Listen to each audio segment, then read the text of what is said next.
Hi everybody, my name is Greg Lapp and we're here at the River House in Central California, and we're going to do a video today on how to do sourdough bread from leaven, which is the starter, to loaf, from leaven to loaf. I'm not an expert. I get most of what I've learned on YouTube. Another good resource is Tartine Bakery. He's got a couple books out about sourdough bread, and this is the way I do it, and it's not the only way. It takes a couple days, but in my opinion, it's well worth it.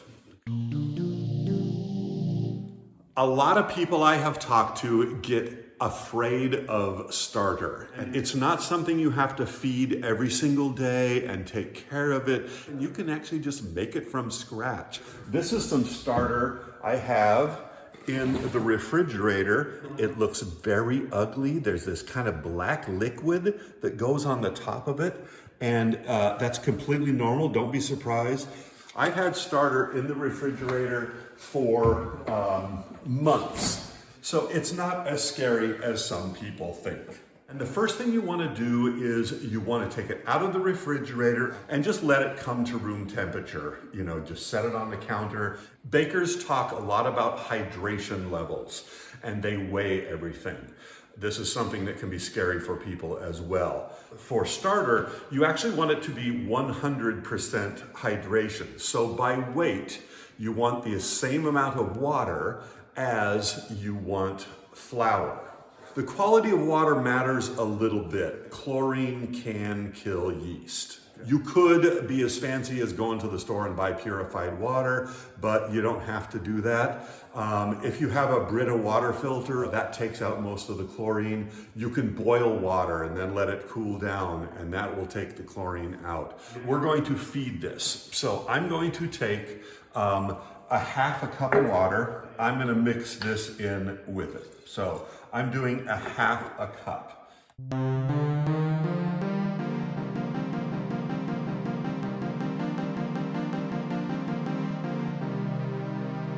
Some people use white flour, some people use all wheat flour for their starter. I happen to use about half and half. This happens to be Bob's Red Mill. Anything will work. No, they're not a sponsor, but if you know anybody at Bob's Red Mill and they want to sponsor me, that would be really cool. So I'm just doing that. So there's a quarter minus a little bit. Here's another quarter minus a little bit.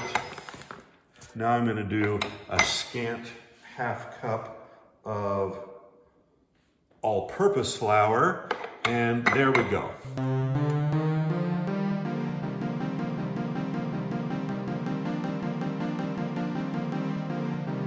You do want to mix it out so you don't have clumps in there. You want to clean off the sides of the jar a little bit just to keep it clean, or else it turns into paper mache and it's really nasty to get cleaned off later. I'm going to mark this so you can see. It takes 4 to 6 hours usually, depending on how warm your kitchen is, how active your starter is, how long it's been since you've used it. You do want to have a big enough jar because this, you will see it, but this will grow to at least twice what it is right this moment. What I'll do often is I just take the lid from it and set it there. You want air getting in and out, so you don't want it to be sealed up completely, just so that, you know, fruit flies or something like that don't get into it.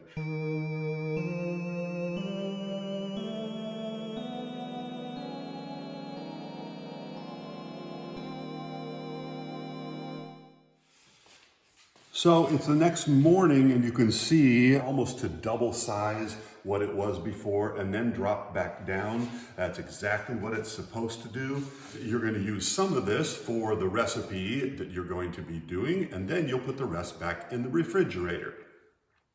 If you happen to have more than you want, that's called sourdough discard, and some people just discard it. Personally, I don't like throwing anything away. You can make crackers out of it. I'm going to be making pizza dough today, pancakes. Don't throw it away. Measuring things by weight is important. A kitchen scale Hydration is the thing that bakers talk about a lot. A normal recipe of bread would be 100 grams. So if that's 100% of flour, then the amount of water that goes with that flour is a hydration percentage. Today we're going to do a 70% hydration. So that's 100 grams of flour and 70 grams of water. The first portion of this is mixing the flour and water together. Some people do that without the leaven. Some people do it with the leaven together. I'm going to do it that way. Today I'm going to do a half recipe, so that means 500 grams of flour. So that starts with 100 grams of starter, 350 grams of water. And now we're going to take that and just mix it up.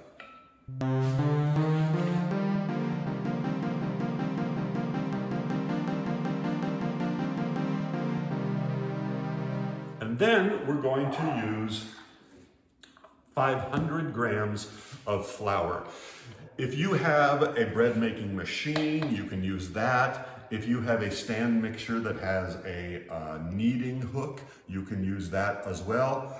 Personally, I like doing it by hand. Of course, make sure your hands are clean.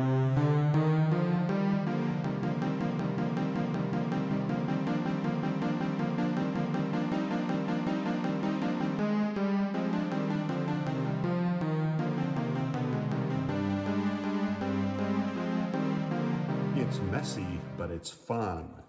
You want to get it so there's not big clumps of dry flour in there. So you want it to mix together pretty well.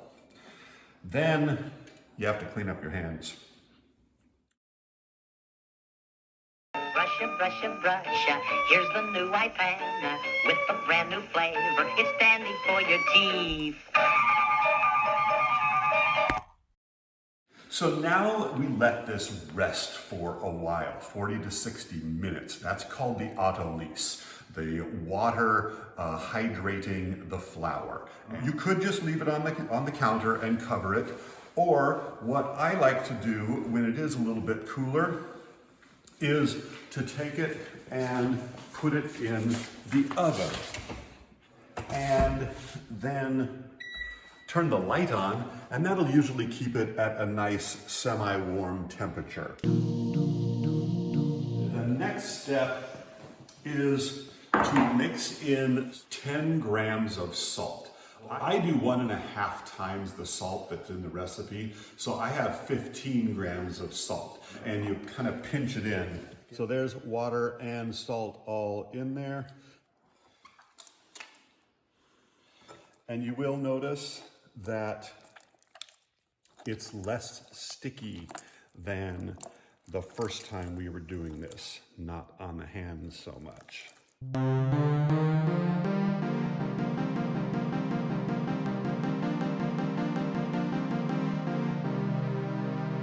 That will do it pretty well.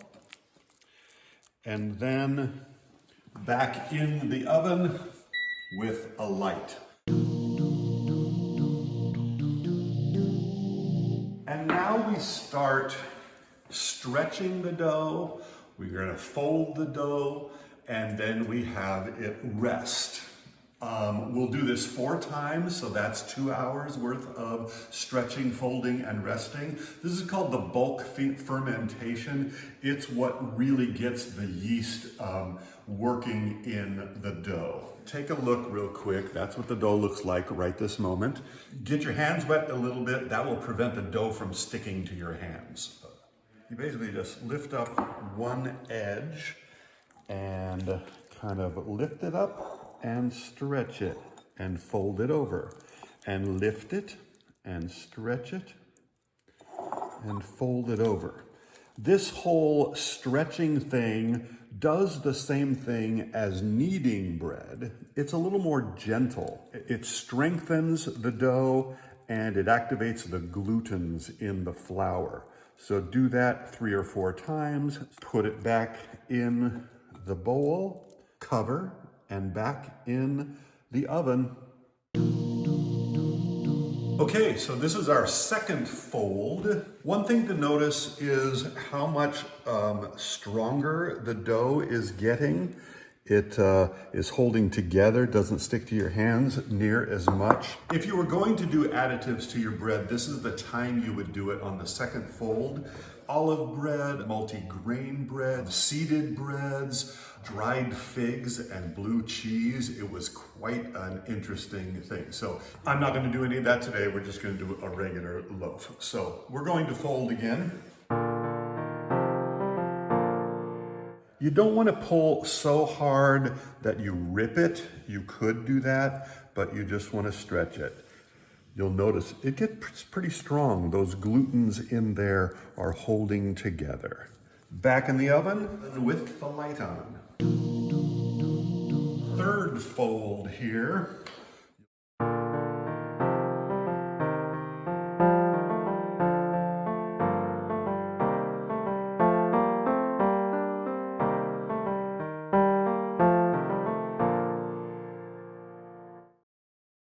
Here we are for our fourth fold, and you can see it's getting much more smooth again.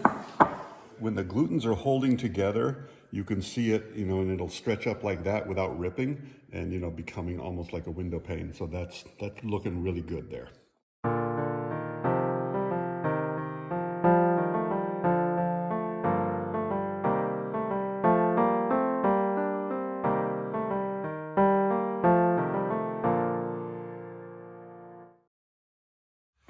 All right, so this is our last fold. All of this resting is important because, again, that's when the yeast is doing its work, converting those sugars in the flour to the sourdough quality that we want.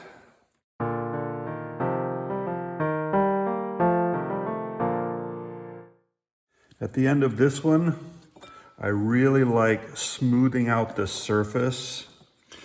Rolling it in the bowl can do that. It creates tension on the surface, which is good for strength when we end up forming our loaf later.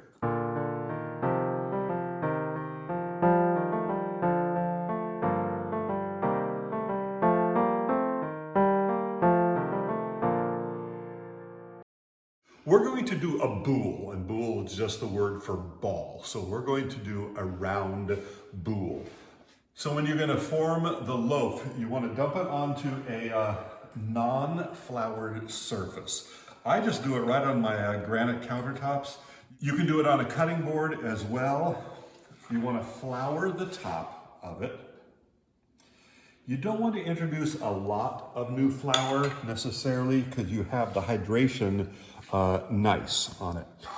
If you happen to have a bench knife, this is a very cool tool that bakers use, but you can also do this without one if you don't have one. I'll show you both ways. You want to flip the whole thing and you want to stretch it a little bit as you flip it. With the bench knife, something like this, and then you stretch it just like we were doing before and flip it over, okay?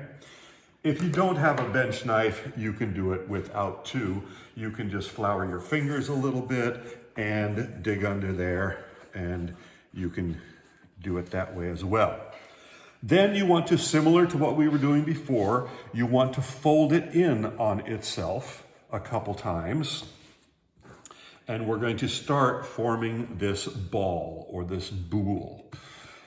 You don't want to knead it. You can see the bubbles starting to form right in there, and that means that your yeast has been working. You don't want to pop all of those bubbles necessarily, like if you were actually kneading it. So you kind of want to be gentle with this.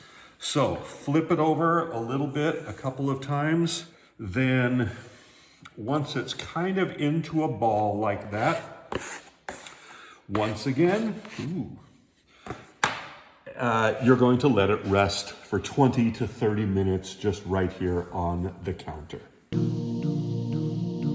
We're we're going to finish forming the loaf, and then we're going to be proofing the bread. And proofing just is another word for letting it rise. So we need something to proof it in. If you have a proofing basket, great. If you don't, I don't. I just use a bowl, and you want to line it with a towel. Terry cloth towels, I don't recommend, just because all the little loops in there, the dough could get stuck in there and it's a bit messy. So something that's smoother, any sort of kitchen towel works great. You don't want your dough sticking to the towel, so you want to flour that a little bit. Rice flour, white rice flour, is the best thing. It stays very non-sticky.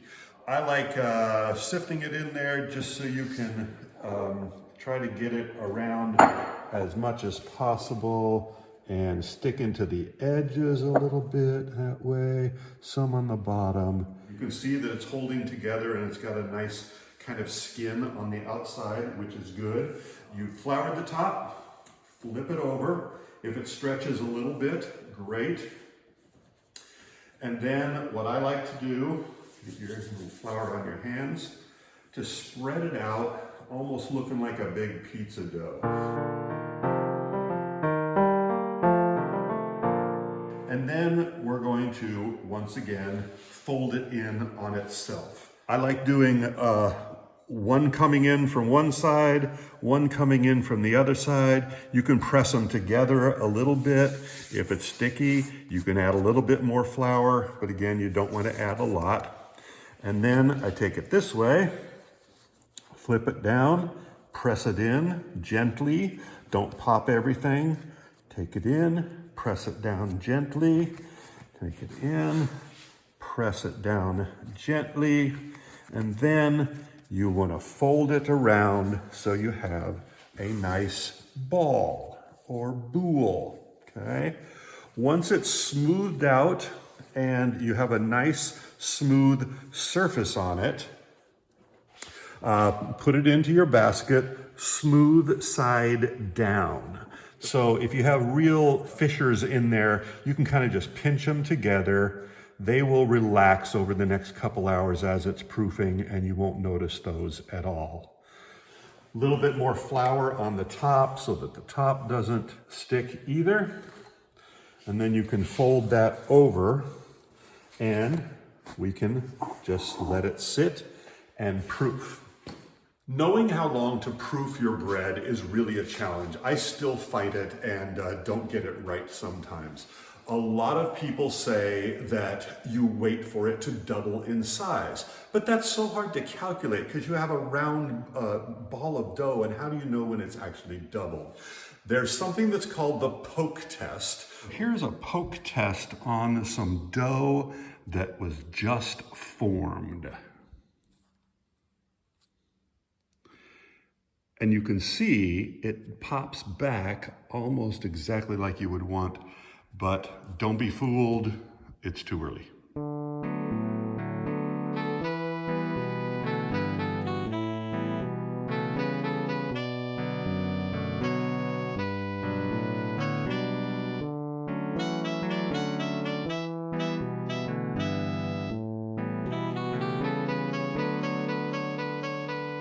The concept here is we want to bake it for 20 minutes with lots of steam. That allows the bread to rise. And then we want to bake it for 20 minutes with no steam so that it browns really well and gets nice and a crispy crust. I do it with a Dutch oven. And a Dutch oven is just some kind of pot with a lid that can go in an oven. And you want to preheat to 500. You want it really hot because the dough wants that shock. All the little air bubbles that the yeast has created are going to expand. It's called oven spring. Parchment paper is one of the greatest inventions in the history of the world.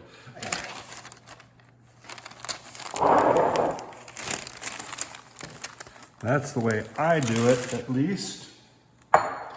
Carefully take the towel off in case it's sticky at all. Just to make it look pretty, I like brushing off some of that flour that's on it. I just use a razor blade. So you can be as creative as you want to be. I like going pretty quick. And you make a little slice like that. I'm gonna make a little slice like that. And let's get fancy.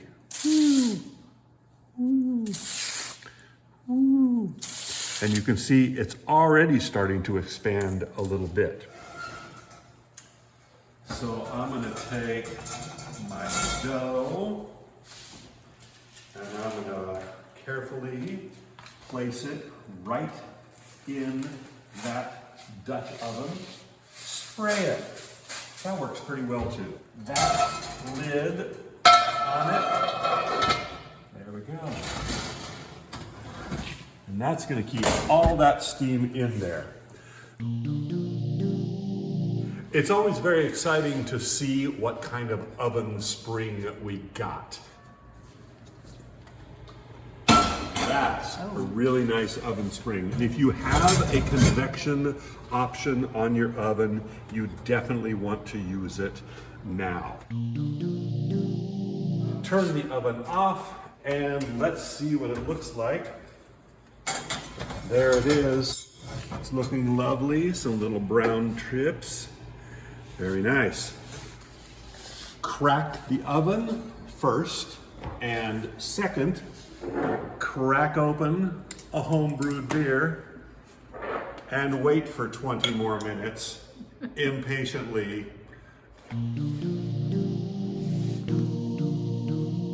Still be careful, it's probably still pretty warm. That's a good looking one, I will have to say. Parchment paper's cool because it's easy to get out of there. You want to put it on a wire rack. And this might be the most difficult thing of the entire process. You got to wait 10 more minutes at least until it cools down more before you can slice into it. Ooh, very nice.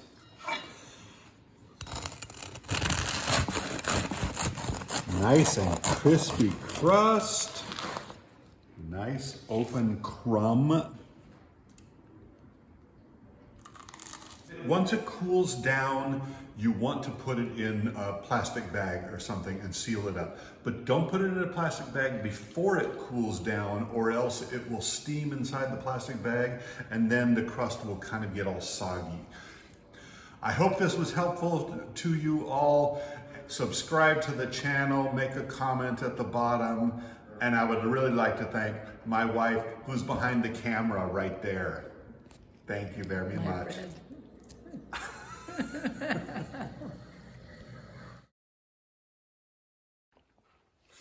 All right. I bet. Outtake. You stop it. Ready? Say rolling. Rolling. Good. Okay. Oh, that was bad. Let's just try again. All those extra little stupid things that I say, just don't need to say those. I'll be editing some of this out. Are you on? Yeah. Woohoo! All right.